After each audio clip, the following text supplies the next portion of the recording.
This is the final word, Australia West Indies Daily, Brisbane, day 4. We didn't even know that we were going to get a day 4, but what a day 4 we had. Geoff Lemon and Bharat Sundaresan with you. The show brought to you by CBUS Super. And, well, just try. See what you can do, Bharat, to try to summarise that day's play in the space of 30 seconds. So Australia come here confident of winning this game. They're 2 for 60. They need 156 to win. Steve Smith and Cam Green bat.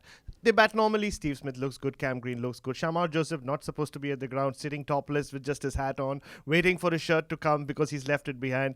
Bowls 1 over, 2 over, bowls 11 on the trot. Finishes with 7 for 68. Bowls quicker and quicker and quicker with each delivery, and ensures that West Indies produce one of the greatest test wins, greatest test upsets of all time. And this is not 38-year-old Bharat Sundaresan speaking to you. This is that 8-year-old Bharat Sundaresan who grew up in Mumbai.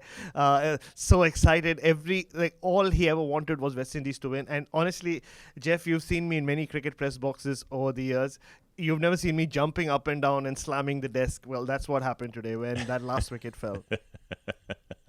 What an extraordinary moment it was. I mean, the ratcheting up of tension, the way that the game keeps shifting, the fact that Steve Smith is still there. I mean, there's that.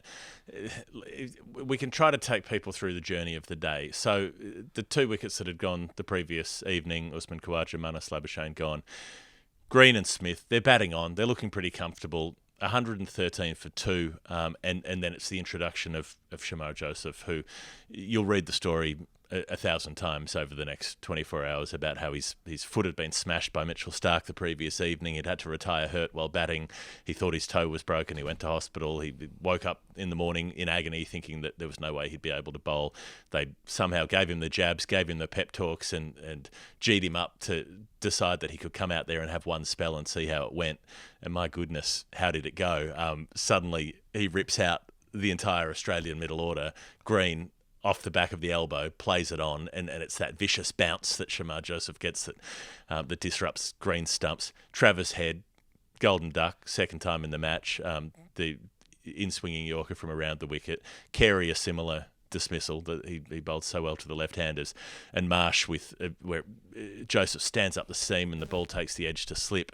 I mean, 4 in no time at all, really. And when Carey goes, they're 136 for 6, and then Mitchell Starc putting on a partnership with Smith, and then Cummins coming out, who just made his Test highest score in the first innings, but getting bowled an absolute brute of a delivery from Joseph that he fends through to the wicket keeper, and the runs required keep ticking down, and Nathan Lyon's out there, and then he plays a hook shot and edges one, and it's 10 runs to win, then it's 8 runs to win. And when Josh Hazlewood's stump is knocked out, I mean, it felt to me like I thought Australia were going to do it because Smith was still there. I mean, he carried his bat in extraordinary innings, and we'll come to that. I just felt that with his ability and his sort of calm under pressure, he'd be able to, he'd somehow see this off, and yet it didn't happen. But it could have gone either way so many times. I mean, it just, that last sort of hour of play was just so, it was tense, it was absorbing, couldn't move, couldn't leave the spot, wherever it was that you were sitting or listening or watching. I'm sure everybody else was glued to it. My goodness, like what a ride that was through that last couple of hours of the day. I mean, just listening to you talk about it is giving me, goosebumps all over again. It was that special. And you're right. And it kind of summed up the test match as well. I mean, the whole test match, 5 for 64 at lunch, West Indies on day 1. Think about it. First session comes to an end. Graves gets out. And you thought it's over. Saturday, well, booking tickets, we'll go back. Australia 2-0. It's a repeat of what happened last summer. They showed some promise in Adelaide, but it's all over.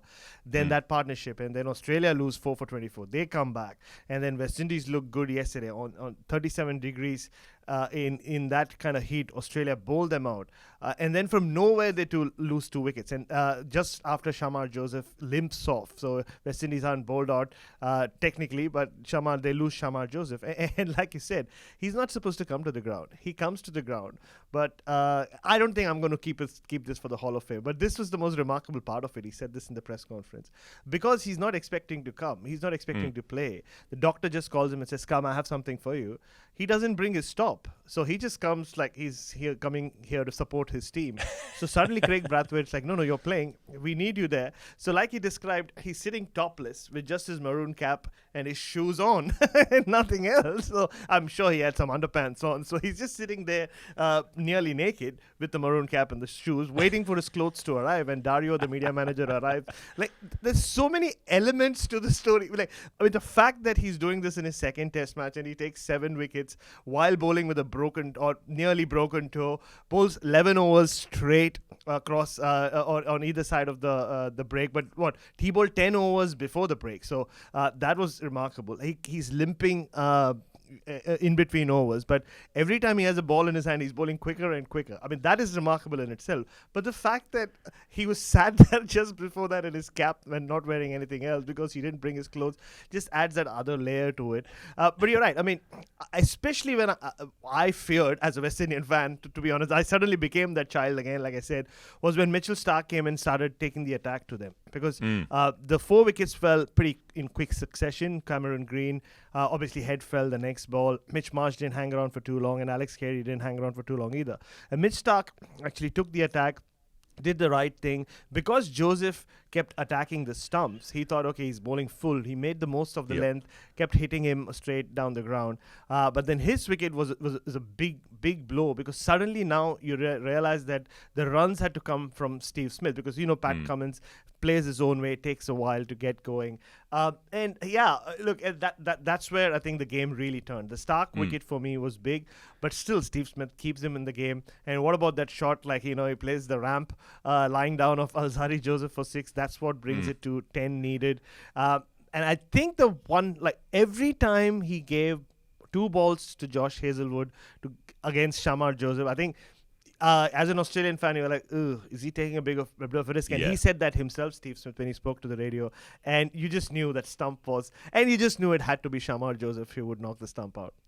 Yeah, there was, I mean, I suppose it will be gone back over whether that was the right strategy, whether he should have just looked to see out the whole Joseph over or try to manufacture a single from the 6th ball. To shield Hazlewood completely. Alzari Joseph did get the wicket of Lyon, which was important. Dropped him as well. There was a return chance back at Alzari Joseph, and then he was able to keep his calm and come back with the wicket ball. Had Lyon hooking and just a tiny little feather that went through that the umpire did hear, and the Josh De Silva caught. I mean, we're jumping all around the place a little bit here, but so when Mitchell Starc gets out, so he comes in, he makes 21 off 14. He smacks 4 boundaries. He's doing the thing to take them on, and that works, but that gets him within 36 runs, Australia. So when he gets out, Cummins walking to the middle, you think Cummins with Smith, with Lyon and Hazlewood to come, they should get 36. That should be doable from here. Smith makes another 20, Cummins hangs around, does the bit that he did in the Afghanistan game with Glenn Maxwell and just holds up an end. And then Cummins gets an absolute brute. Like, it jumped at him, it followed him. All he could do was try to get the gloves up, self-defense entirely, and it gets this thick spinning edge that goes flying backwards. And Josh De Silva, my word, what a take! Like, what a catch. he just flew away to his right to grab that one. And you remember the very start of proceedings in Adelaide, how he just puts down the most regulation, straightforward outside edge, Josh De Silva behind the stumps. Dropped that catch there to start things off.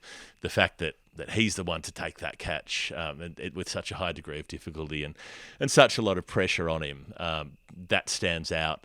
And then, Lyon with the little swishing pull shot, and he gets the little edge through, which brings Hazlewood in. And it's interesting with Hazlewood, you have this memory of him being a player hanging around for a long time, for instance, in that test match in 2015 against West Indies when he batted with Adam Voges for a long while. But that seems to that's less the case now. He tends to be a shorter innings player than he was back then. I don't know if anything's changed particularly, or whether it's just probability averaging itself out. But 36 to get with 3 in hand, you think that should probably still be Australia's game. And then the way Smith takes it on, the ramp for 6, like you said, to get it to within 10, then he places a really clever 2 and makes sure he gets back to keep the strike, 8 to win, and then chooses to turn over the strike at that point. And I'm sure he will go back over and over that as to whether that was the right decision. But he did carry his bat for 91 not out, so there's not a whole lot more he could do in the circumstances. Yeah, and that was the story of the day, wasn't it? At the start of I mean, even before we get to the ground, it was pouring in Brisbane, a lot of rain, and in fact, felt, oh, we might even not get any cricket today because it was raining till just about, I'm going to say 11 a.m. And then the rain clears, and we didn't lose a single second of play today, or in fact, a single second of play during this test match. This was supposed to be the rain-affected test, which in itself is quite the story. And it was about, Smith and Cam Green finally batting together in their new positions. I mean, this is when they proved their worth in a big run chase. And while they batted together, they did. I thought Cam Green was getting into his innings nicely. He was the one who took Shamar Joseph for a few boundaries down the ground very early on in that spell. And Smith played an extraordinary innings. I think it was almost on par with that David Warner innings probably in Hobart in his second test when he did carry the bat. And they lost Doug Bracewell taking the last wicket. It was Nathan Lyon on that occasion, wasn't it? So he did Same everything right, I thought, too. Steve Smith. Same margin as well. Yeah, there you go. Runs. And I thought even with he had given Josh Hazelwood 2 balls. So like you said, he backed him, and he said that as well later. He backed him, Josh, to survive 2 balls. But, it's one of those things, right, Geoff? Like, when you have those miracle days in sport, when someone like Shamar Joseph comes along and he's having that day, you just know it will end one way. It rarely does it. I mean, there are a lot of heartbreaks in sport, but you just got the mood. Like, you just sense that it not only will West Indies win after a point, but it will be Shamar taking that last wicket. And it was that exactly was how it played out, and for him to knock the stump over.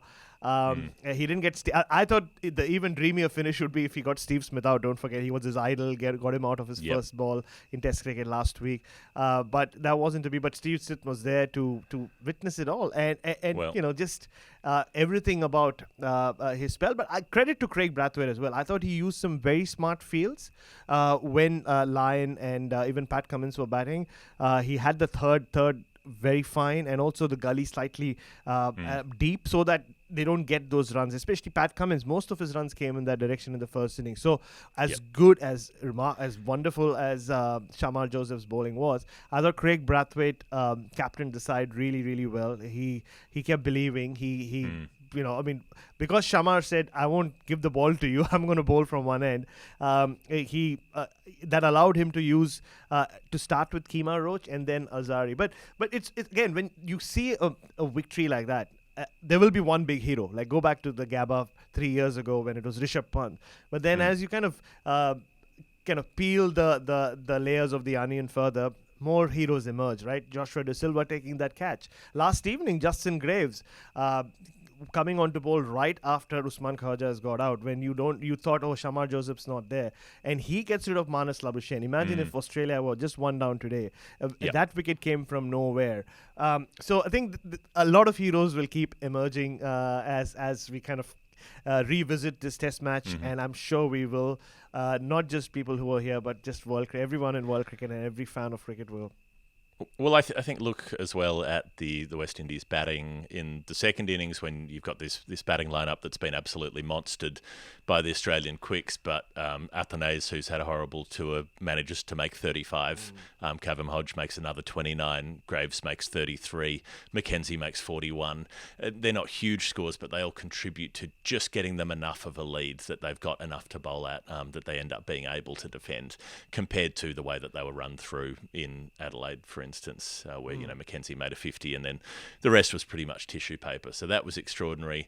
But then we're talking about the Shamar Joseph performance for years. It's not just the broken toe. It's not just the figures. I mean, 7 for 68 will be iconic figures on that ground. But it's the fact that even towards the end of that spell, he nearly did get Steve Smith. He bowled him an absolute snorter that took the outside, took the shoulder of the bat and went flying away to a sort of near a fly slip, and very, very nearly carried for a catch.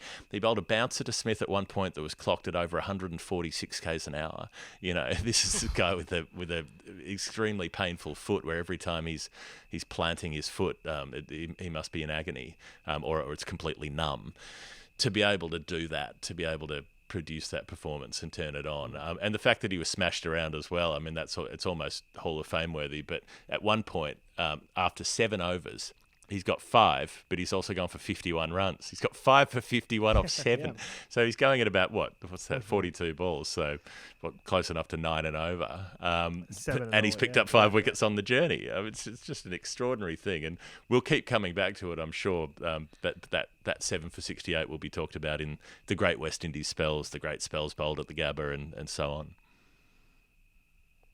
Oh yeah, 30 years from now, I can already see that nerd pledge 7.68 and us Yep. talking about it. Maybe not 30 years. Maybe you don't have to wait that long. Maybe 3 years. And you're right. Look, the first 3 innings months. runs also mattered. Where 3 months, maybe, yeah, not 3 weeks. That will be too soon. But I'm ready to talk about it in 3 weeks. Just saying. The partnership between Hodge and Joshua De Silva, that's what gives them that big total. The burst from Kemar Roach. Don't forget the old man. Just before the break in the first innings, Australia reduced to 4 for 24 at a time when they were supposed to just, book in an Airbnb on this so-called placid pitch and make a mountain of runs. Right. That was the narrative going into day 2, which wasn't to be. And then I guess. Think so. There'll be so many things. There'll be Easter eggs thrown in there, which we'll pick out and talk about. But more than anything, just one of those special days to be at a cricket ground, or just to be watching it on television or wherever you were, or listening to it on the radio, where you won't forget where you were when Alzari or Shamar Joseph knocked out Josh Hazlewood's off stump, and you felt for the Australians as well. You felt for Steve Smith, and Josh Hazlewood just stood there during the presentation, like his head hanging low. You felt for him. I mean, nobody wants to be the number 11. Yes, it's all about celebrating the West Indies, but there's also the other side to it. So I did feel bad for Josh Hazlewood, but also the irony was we got 2 days ago. On the big holiday, we had 27,000 people, great atmosphere, great cricket. It was a lot of fun. Today, at one point, there were 846 people, and towards the end, I think about around 3,000 people, which is kind of disappointing for a Sunday crowd, especially when a great test match like that was playing out. But I guess that was pretty much the only kind of letdown of that sort. But whoever was there was creating a lot of noise. And I saw little Australian kids go Shamar, as he was walking out after the break. I know facts and figures we'll talk about a lot, but it's just the emotion of being here is just something else.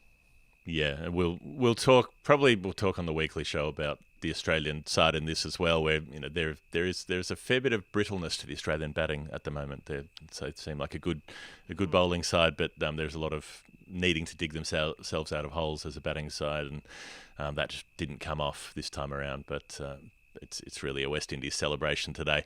So let's leave the game bit there, and we will come to the Final Word Hall of Fame.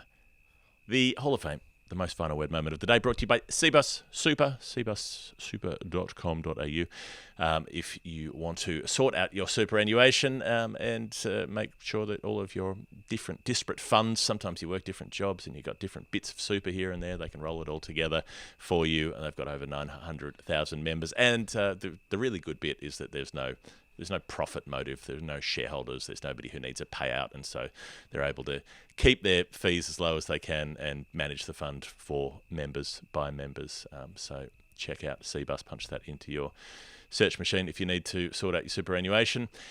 Right, there's a lot to get through. There's a lot of Hall of Fame here. I've got a bit of a personal note, but this one for me, I had the radio playing towards the end. That's how I like to listen to. I like to follow close test matches on the radio. It just feels more intimate in a way. Obviously, you were doing radio coverage as well, and I was listening to the ABC at points as well. So I had the ABC on at the end, and Jim Maxwell called the absolute ears off that last moment. It was a real turn back the clock moment, because you have Jim sort of meander around and follow flights of fancy and so on when not much is happening. But my lord, when the big moment was there, the Hazlewood wicket was, the hairs on my arms were standing up listening to it, and he just ripped into it. He absolutely nailed the moment. If you can find some audio of the end of the match via the voice of Jim Maxwell. See if you can track it down. It's well worth it. And then Carl Hooper on that broadcast, who was almost speechless through the last 10 overs or so, just couldn't talk because he was so nervous, and then he was nearly in tears, speaking to Shamar Joseph down on the ground after play. It was quite a moving moment. I think the Hall of Fame will be filled with moving moments, honestly, and I'm not going to shy away from being a little self-indulgent. Like, I was emotional myself. I did this TV thing that Pete Lawler and I do on Channel 7 just during the break. So this is when Australia needed 2 wickets, and it was one of those ones where you're sitting on a bar stool, and I was just jumping up and down. I know that's not great TV, but I couldn't help myself. I was just so up for this, that moment. And honestly, I mean, I guess like over the years, you kind of as when you become a journalist, even if you are watching West Indies. I was there in Calcutta when I remember the name Carlos Brathwaite happened, but that was the West Indies team which was supposed to win. It had all the superstars of T20 cricket in that side. But to see this West Indies team, after everything that people have said about them over the last two weeks, before we get to the win, just kind of make sure that people are talking about them and not talking about Carl Hooper, Brian Lara, and Ian Bishop, who are in the commentary box, itself was a Hall of Fame for me. But to see the emotion on those 3 guys, you spoke about Carl Hooper, he broke down. I just saw a video from the ABC commentary box. He broke down, he's emotional. I was just down there, obviously, waiting to speak to Shamar Joseph myself, and Brian Lara just walked past me. Carl Hooper was on doing radio. He just tapped him on the back, and they shared a huge hug. And then Brian Lara just walked and obviously started congratulating the team. He has worked with this team, so he knows a lot of these players. Then Ian Bishop comes. I'm just about to speak to Shamar on SEN, and Bish says, "Hang on, Bharat bhai, I need a selfie with this man." And he takes a selfie with him. He gives him a big hug. And the most, this is a first of any kind. So when Shamar Joseph and Craig Brathwaite come to do the press conference, and I didn't notice him at first. So obviously, as always with West Indies press conferences, I started questions and all that. So the first question to Shamar, he just said, and to talk about this in front of the great man, and I turn around, Brian Lara stood there throughout the press conference recording the whole thing. So if you were asking a question, he would record you on his phone and then record the answer. I mean, think about it. Brian Lara is just standing there recording a press conference. I mean, it would have been special for Craig Brathwaite and Shamar Joseph. Pretty special for us sitting there as well. So, to see these guys who I grew up watching, who I looked up to protect from my brother all those years ago, to see them break down and be emotional after that was just something extraordinary. It's the ultimate Hall of Fame for me, just being here and seeing them. And then Joseph, you have to go and see the Joseph press conference. It's just quite something else, stuff that he talked about. And there was one moment in the press conference, Geoff, when he saw one of the questions, the obvious questions was what do you do when T20 money comes your way? And look, whatever happens in the future, today he said, I know this camera mic is live. I'm going to say I'm ready to sacrifice money, or I'm paraphrasing him here, to play Test cricket for West Indies, and that's what it means to me. And then you just hear this quiet applause. He turned around and Brian Lara is applauding him. It was quite something. Yeah, he said, I think in his ABC interview, they mentioned, enjoying Test cricket, and he just said, "I love Test cricket. I love it," which warms the heart. I also enjoyed on commentary conversations on the tally. Adam Gilchrist was calling the King pair when Travis Head got resolved for the second time, and you remember Gilchrist's King pair in 2001 in. That famous series in India as well, when he was out first ball twice in the game. And he gave it the big ones. He didn't hold back in calling somebody else achieving the same unwanted feat. And then, and Shamar Joseph, when the last wicket falls and he just sprints off all the way to the boundary and they just couldn't catch him, his teammates just running after him.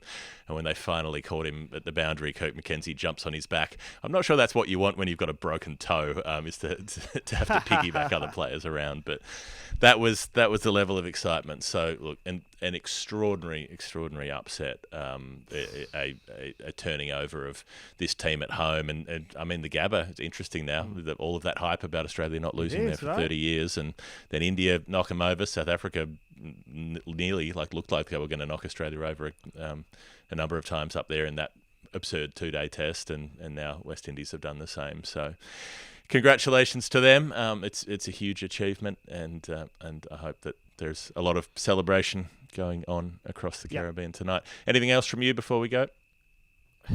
Just a couple of things. I think what you just said there, it's so important that we don't already jump on the bandwagon of West Indies are back and this is the renaissance of West Indian cricket. This was an extraordinary solo performance. And I asked Craig Brathwaite this question.